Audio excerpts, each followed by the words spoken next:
Here's the new super clean gutter screen during a rain.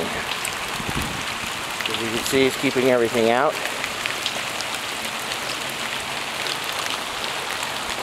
The old super clean gutter screen was slipped out, and then this was installed.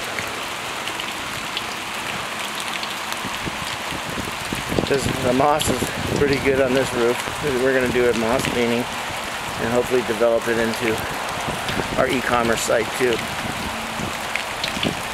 Moss is a problem, especially underneath this tree here.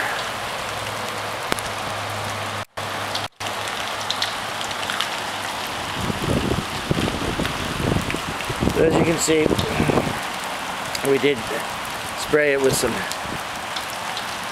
zinc sulfate, and it has killed it pretty much. But Mother Nature will probably take care of the rest of it and knock it off.